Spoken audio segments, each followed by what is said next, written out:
कच्छ और देवयानी की कथा।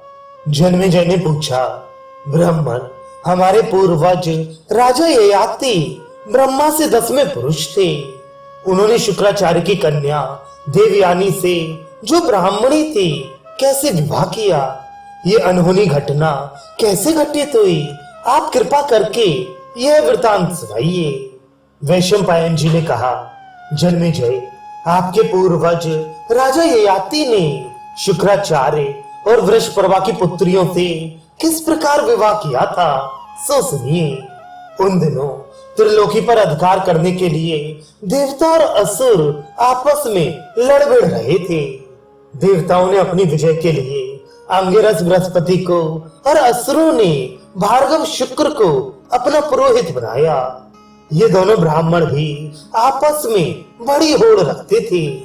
जब युद्ध में देवताओं ने असुरों को मार डाला, तब शुक्राचार्य ने उन्हें अपनी विद्या के बल से जीवित कर दिया। परंतु असुरों ने जिन देवताओं को मारा था, उन्हें बृहस्पति जीवित न कर सके। शुक्राचार्य संजीवनी विद्या जानते थे, परंतु बृहस्पति नहीं। इससे देवताओं को बड़ा दुख हुआ। वे घबराकर बृहस्पति के बड़े पुत्र कच्छ के पास गए और उनसे यह प्रार्थना की, भगवान, हम आपकी शरण में हैं, आप हमारी सहायता कीजिए। अमित तेजस्वी विप्रवर शुक्राचार्य के पास जो संजीवनी विद्या है, उसे आप शीघ्र ही प्राप्त कर लीजिए। हम लोग आपको यज्ञ में भागीदार बना लेंगे। शुक्राचार्य आजकल वृषपर्वा के पास रहते हैं। देवताओं की प्रार्थना स्वीकार कर कच्छ शुक्राचार्य के पास गया और उनसे निवेदन किया, मैं महर्षि अंगिरा का पौत्र और देवगुरु बृहस्पति का पुत्र हूँ। मेरा नाम कच्छ है। आप मुझे शिष्य के रूप में स्वीकार कीजिए। मैं 1000 वर्ष तक आपके पास रहकर ब्रह्मचर्य का पालन करूंगा। स्वीकृति दीजिए। शुक्राचार्य ने कहा, बेटा, स्वागत है। मैं तुम्हारी बात स्वीकार करता हूँ। तुम मेरे पूजनीय हो। मैं तुम्हारा सत्कार करूंगा और मैं समझता हूँ कि यह बृहस्पति का ही सत्कार है। कच्छ ने शुक्राचार्य के आज्ञानुसार ब्रह्मचर्य व्रत ग्रहण किया। वह अपने गुरुदेव को तो प्रसन्न रखता ही, गुरुपुत्री देवयानी को भी संतुष्ट रखता। 500 वर्ष बीत जाने पर दानवों को ये बात मालूम हुई कि कच्छ का क्या अभिप्राय है। उन्होंने चिढ़कर गौ चराते समय बृहस्पति जी से द्वेष होने के कारण और संजीवनी विद्या की रक्षा के लिए कच्छ को मार डाला और उसके टुकड़े टुकड़े करके भेड़ियों को खिला दिया। गायें बिना रक्षक के ही अपने स्थान पर लौट आईं। देवयानी ने देखा कि गौएं तो आ गईं, पर कच्छ नहीं आया। तब उसने अपने पिता से कहा, पिताजी, आपने अग्निहोत्र कर लिया, सूर्यास्त हो गया, गौएं बिना रक्षक के ही लौट आईं, किंतु कच्छ कहाँ रह गया? निश्चय ही उसे किसी ने मार डाला या वह स्वयं मर गया। पिताजी, मैं आपसे सौगंध खाकर सच सच कहती हूँ कि मैं बिना कच्छ के जी नहीं सकती। शुक्राचार्य ने कहा, अरे, तू इतनी घबराती क्यों है? मैं अभी उसे जिंदा किए देता हूँ। शुक्राचार्य ने संजीवनी विद्या का प्रयोग करके कच्छ को पुकारा, आओ बेटा। कच्छ का एक एक अंग भेड़ियों का शरीर छेद छेद कर निकल आया और वह जीवित होकर शुक्राचार्य की सेवा में उपस्थित हुआ।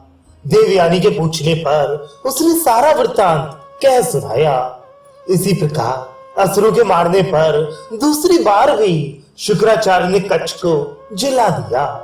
तीसरी बार असुरों ने नई युक्ति की।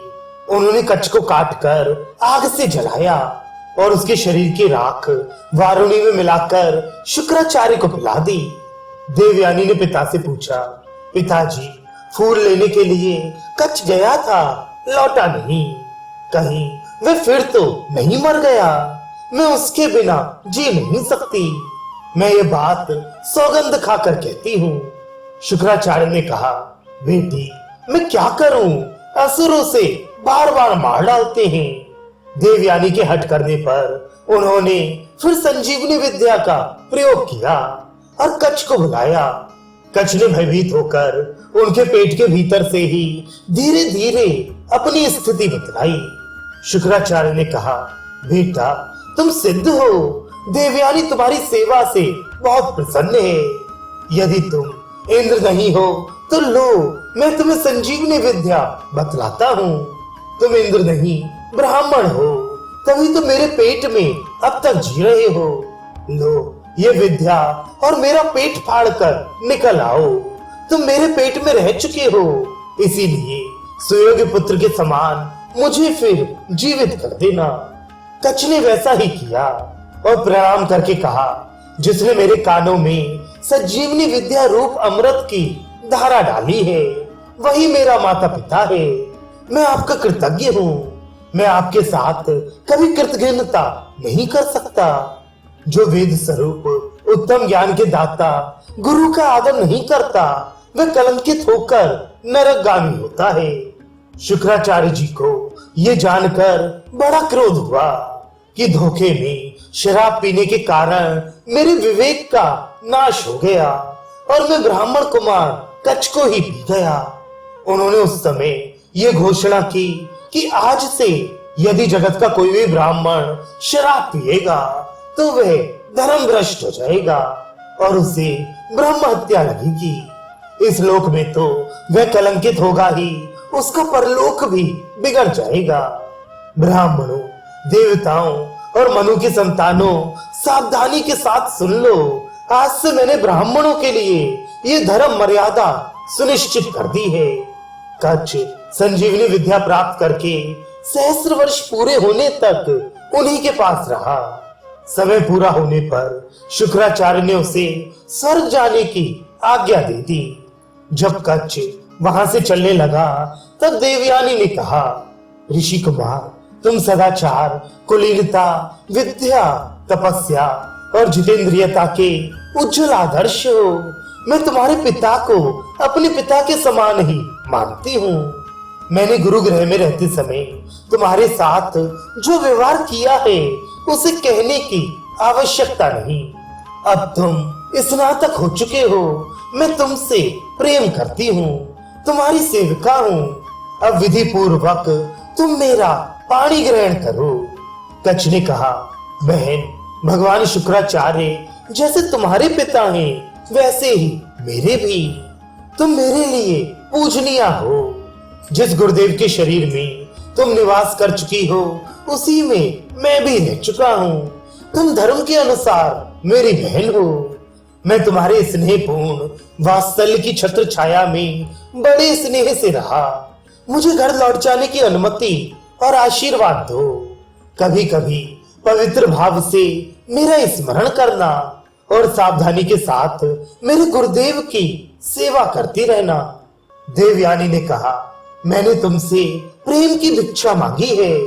यदि तुम धर्म और काम की सिद्धि के लिए मुझे अस्वीकार कर दोगे तो तुम्हारी संजीवनी विद्या सिद्ध नहीं होगी। कच्छ ने कहा, बहन, मैंने गुरुपुत्री समझकर ही अस्वीकार किया है, कोई दोष देखकर नहीं। गुरुदेव ने भी मुझे इसके लिए कोई आज्ञा नहीं दी थी। तुम्हारी जो इच्छा हो श्राप दे दो। मैंने तुमसे ऋषि धर्म की बात कही थी, मैं श्राप के योग्य नहीं था। तुमने मुझे धर्म के अनुसार नहीं, काम के वश होकर श्राप दिया है। जाओ, तुम्हारी कामना कभी पूरी नहीं होगी। कोई भी ब्राह्मण कुमार तुम्हारा पाणी ग्रहण नहीं करेगा। मेरी विद्या सिद्ध नहीं होगी, इससे क्या, मैं जिसे सिखाऊंगा उसकी विद्या सफल होगी। ऐसा कहकर कच्छ स्वर्ग में गया। देवताओं ने अपने गुरु बृहस्पति और कच्छ का अभिनंदन किया। कच्छ को यज्ञ का भागीदार बनाया और यशस्वी होने का वर दिया।